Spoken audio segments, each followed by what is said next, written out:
Hi. So good evening, everybody, and welcome to tonight's extraordinary meeting of Fatwood Town Council on Monday, the 29th of July, 2024. We've got no members of the public in attendance this evening, but I would like to thank our senior groundsman, head groundsman, John Ketley, for joining us. And if anyone needs to escape in an emergency, doors at the front or behind me. Next, we have apologies for absence. Yep. Councillor Reynolds and Councillor John Taylor. Very much.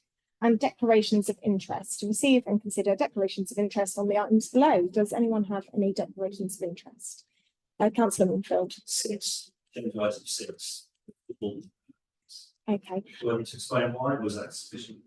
I think it's sufficient, but if you'd like to explain, then you're very welcome to. Right, so check the shout. Okay, thank you very much. Next, we have item 3, which is public participation. We have no members of the public present with us this evening. So we'll move on to item 4, which is to consider the use and charges relating to all council-owned venues for consideration and resolution. Sharon has tabled some of our current information on town hall booking tariffs for the function rooms and also Queen Square. When it comes to town council land, that is currently the only town council land that we charge for the use of. So it's really just to have a bit of a discussion about the use, the fees, and any Relevant information. yeah, just I was going to say T's and C's, like a terms of use, perhaps. So if we could have a discussion, I think it's probably just to get the general view and feeling of the council, and then Sharon can take that information to draft something to bring back probably to the next Environment Committee. Out to the floor. In terms of the charge we're looking at there, are they the current one? Are they proposed changes? They're the current fees that are currently charged. Such. I've got nothing in my head, okay, because I'm going to be totally led by the council. Because one thing I would say though is that when you make a decision, you charge for Queen Square, but you don't charge for the recreational land that we have, like gamers or the recreation ground. So I was thinking there is a maintenance aspect to admin and also maintenance to those areas of land. We do expect obviously the land to be left as found, but quite often it isn't, and there is a sort of certain clear up. So I just wondered, and putting that out there, is it reasonable to make a charge like you have for Queen Square? I'll go to Councillor S. Taylor first, then I'll come to Councillor Ashby. I know some of the newer members might not know, but especially where gamers is concerned, we get quite a lot of commercial people come and ask to use gamers, like in the terms of like keep fit instructors and personal trainers and stuff often do come and ask if they can use it. We've never charged them before, but we have always said yes. But out of common courtesy, there are quite a few that have contact with the council and sought advice. I know sometimes, like I know Vera, you've been here when there's been, because I can remember there's been times when we've agreed that we can then use them, but gamers do keep fit. Just saying, I'm sorry. Oh, sorry. I really can't know. I was hoping the mics would be here. Oh, sorry. The keep fit on gamers. Yeah. We've often people come and ask us to use Gamers Meadow for keep fit, don't Yeah, they? Like do. personal trainers and Yes. stuff. Yeah. So it is, but they always ask. So Yes. there is a commercial aspect to some people using Gamers Meadow, obviously, because I doubt they do their classes for free. But I'm happy to be led by members. But I know sometimes gamers, especially, is used. We've said, if I'm shouting, tell me.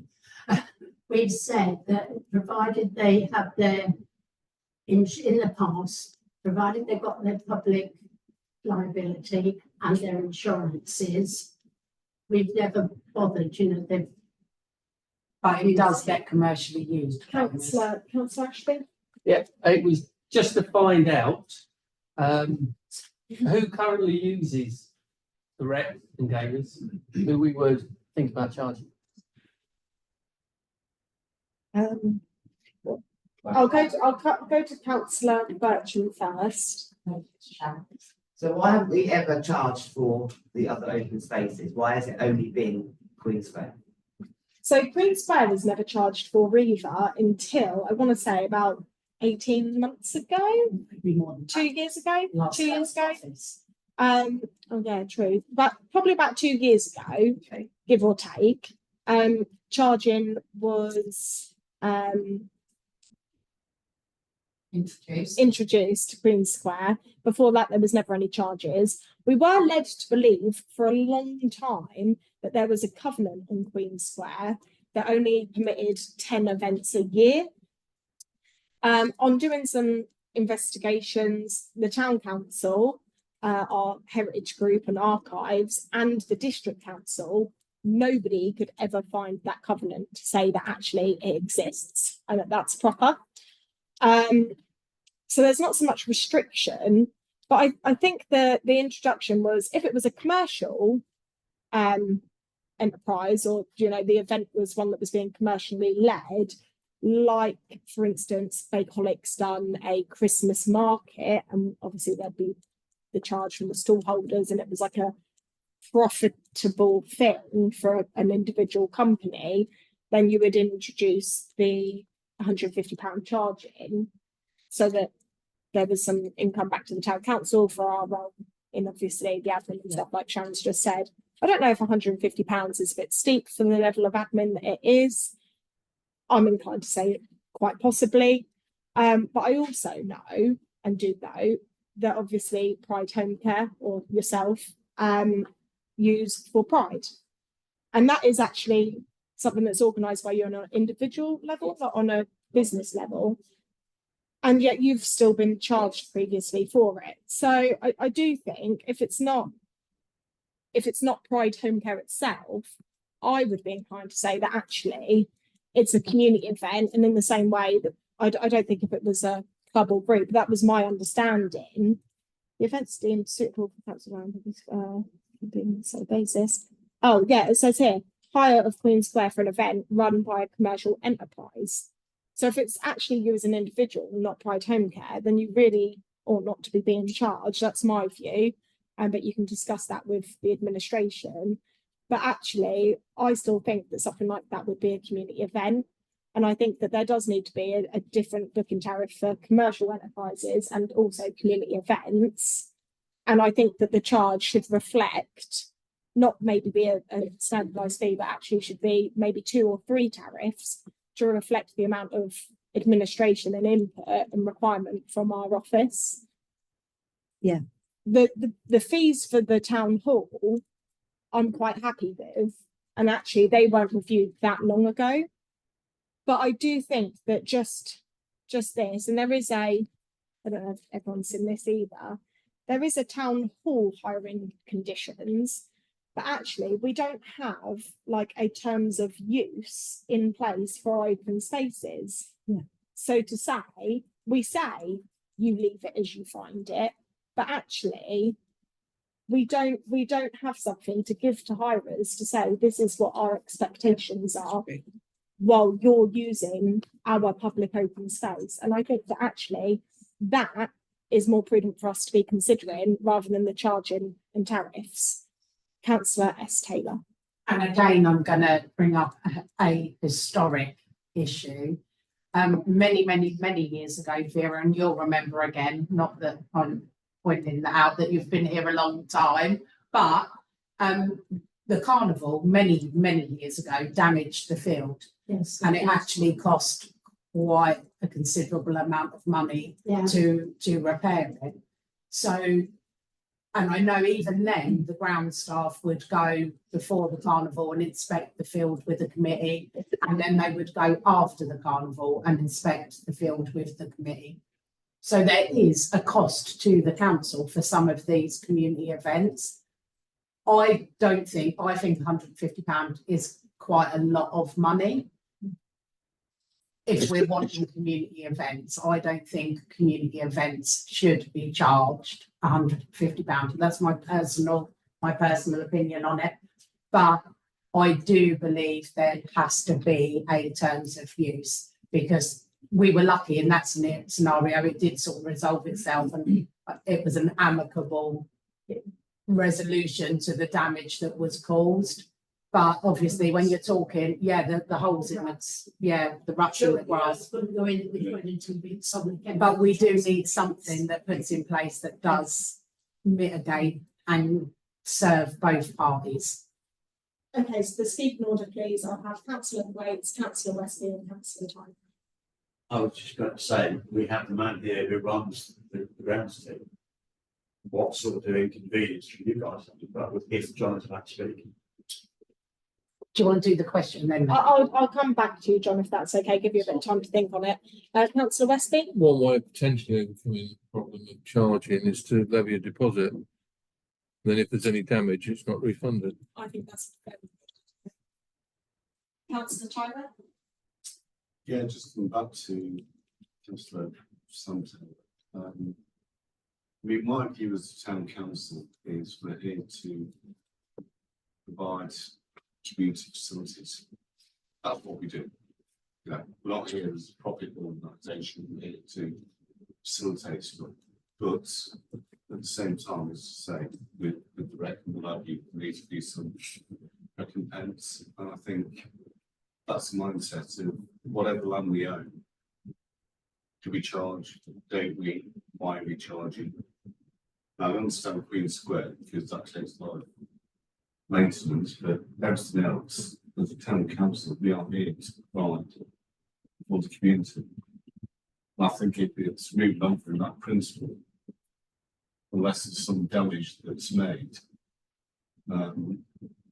how we get that money back. But I think it's the principle we need to think of it.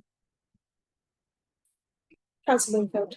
Yeah, I mean, the other way I was just thinking about if you use tariffs or fees or whatever you call it, you potentially could tier it.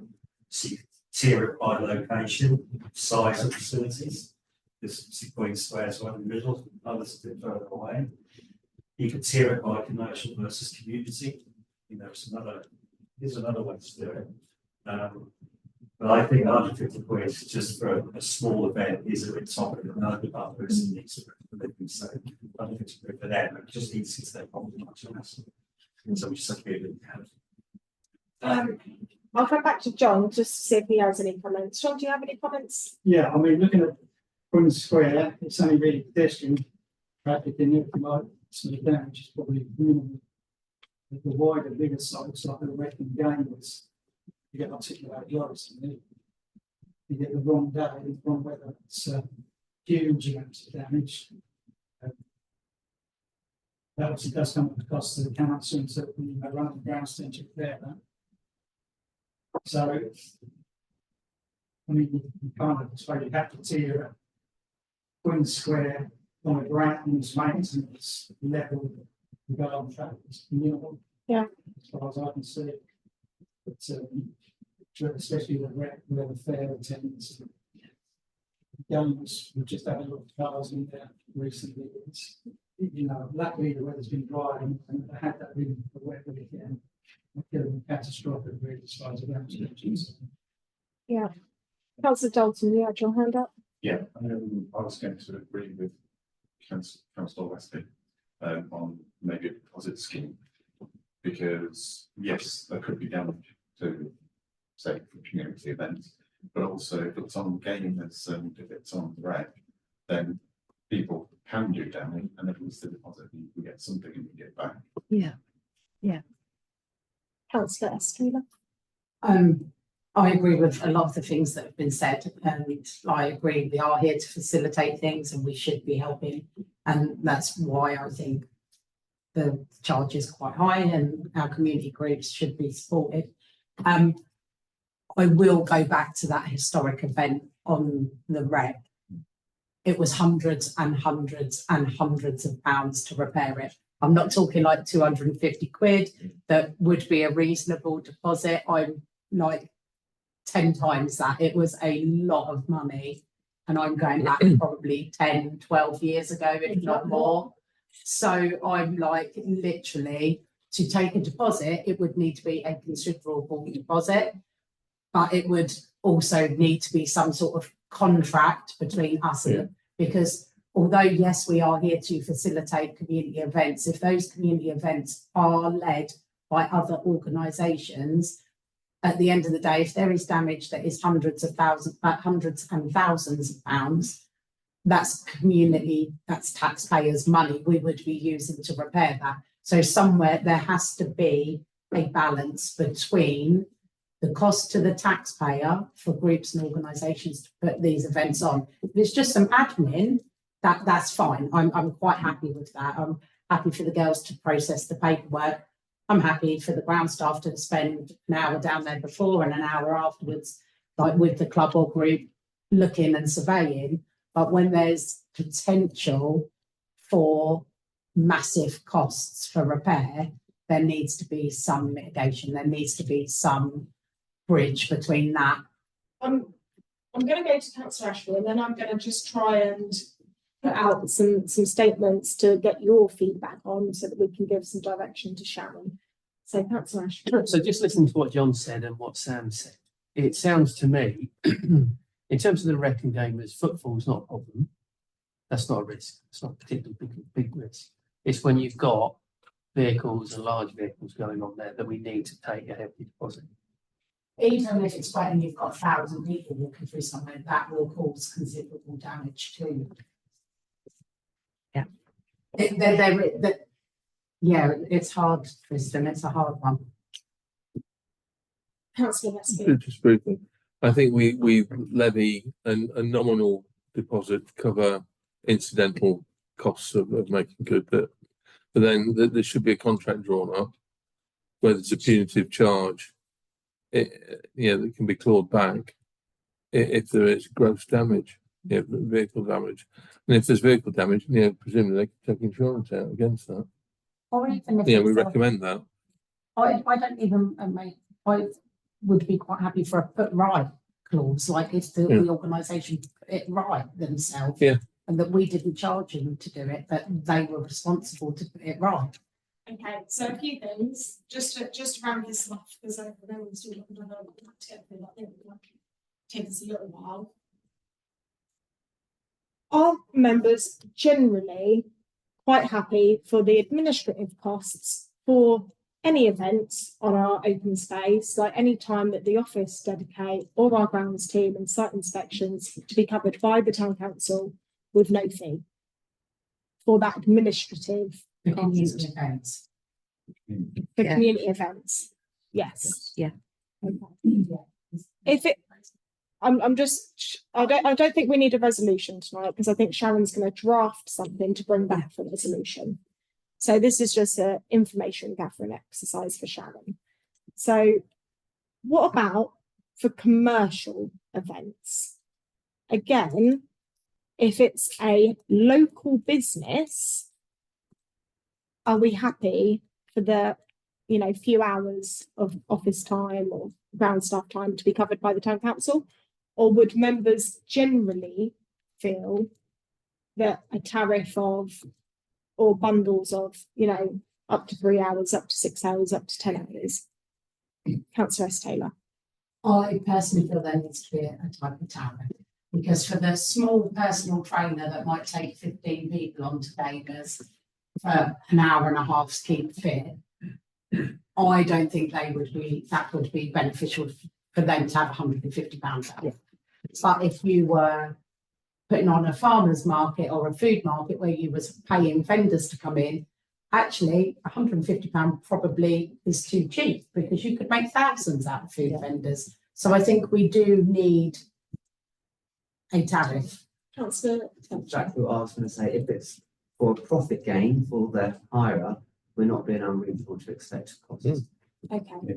So there's a general consensus that for community events, admin would be, at our own cost, and that for commercial, where a profit is to be earned by the organiser, we would have tariffs set that would reflect the amount of time that it And would the type of event. And risk as well. and risk.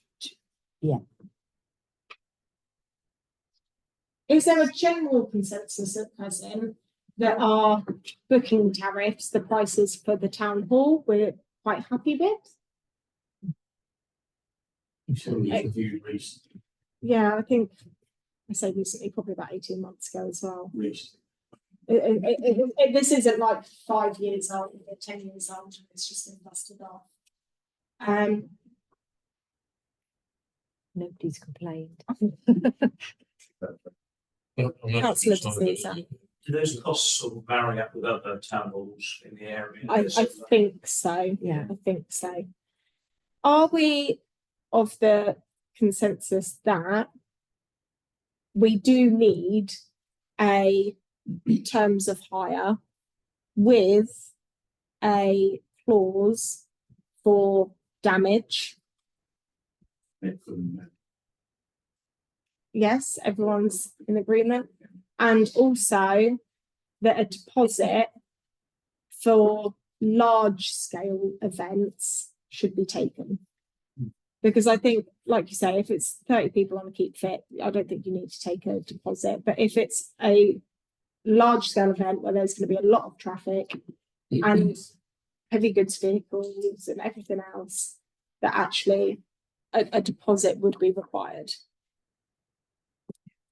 That could be determined. Perhaps we could look around and see if there's anywhere else that has this practice. Yes. I don't think we need to pull a number out of thin air tonight and make a knee-jerk reaction. I think give it some consideration. Yeah. Yeah. I think And that's £300, is it? Is it 300? Yeah, 300, yeah. Councillor Thwaites. No, this house, there's the big recreation field, don't know if they do events on there, but it's quite a solid area, and everyone knows that anyway, well, you might be able to say if they do anything on there. Perhaps you could contact them. Yeah. There's quite a big. Yeah.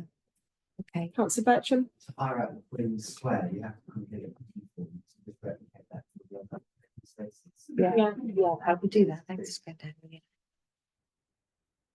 Councillor Taylor. I think any of the open spaces that anybody uses, even if it's just a little Keep Fit class, they should have a booking form, just so we know, just so if there is an incident or an accident or that they have to supply their public liability and their risk assessments anyway, but just this about crossing our T's and dotting our I's, whether we're taking money from a business or whether it's a community group or organisation, I think everyone needs an even keel. And if there's a generic form, just so there's a record in the office, just in case anything comes back and bites us. Got the event management plan. Yeah. I have got one on fire. I do think that would demonstrate some due diligence, because I think if there ever was an incident, to say, look, we've got a booking form, we've got their public liability, and we've got a risk assessment. Yeah. I think that really shows that, you know, we've done all that we can in trying to be responsible landowners or premises owners. So does everyone feel that Sharon's got enough direction now to go away and draft something to bring back? Sharon, do you feel like you have enough direction? Thank you so much. I really do. Can I just ask you, but is there anything, John, you would like us to consider when drafting these agreements? Is that okay? Yeah, I don't think so. I mean, it's fairly well covered, isn't it? It's quite a straightforward thing, really, isn't it? You know, the tiered system on the pricing would be good, just because of the size of the areas that you could potentially damage. No, I think that's something Thank you. As long as it is left as found on that bill. Yeah. Where, I mean, it sounds a bit petty, but where they put the cable in for the mugger lights, the men filled it back in, tamped it all down, but there are still divots when you walk across there. If you're not careful, because the grass has grown, you can go down the divots, and that was something quite simple that they did. Yeah. And they did work hard, and they panned it all back down. I'm not saying that they didn't, but there's still divots applied, and if somebody walks across, if you've got big heavy things, Yeah. you know, it just Thank you, Bill. Yeah, fair dues. That's So unfortunate. we'll look at that, won't we, John? Yeah. We will. Okay. Absolutely. Well, then I'll draw this item to a close. And we'll move on to the exclusion of the press and public. To close the meeting to the press and public due to the nature of the business to be discussed as commercially sensitive under the Public Bodies Admissions Committee of 1960. Can I please have a proposer and a seconder for that motion? For Councillor Dalton, seconded by Councillor Bircham, please. Although everyone was so quick to put their hands up, thank you. And a show of hands. Yeah. That's unanimous. Thank you very much. There's no press and public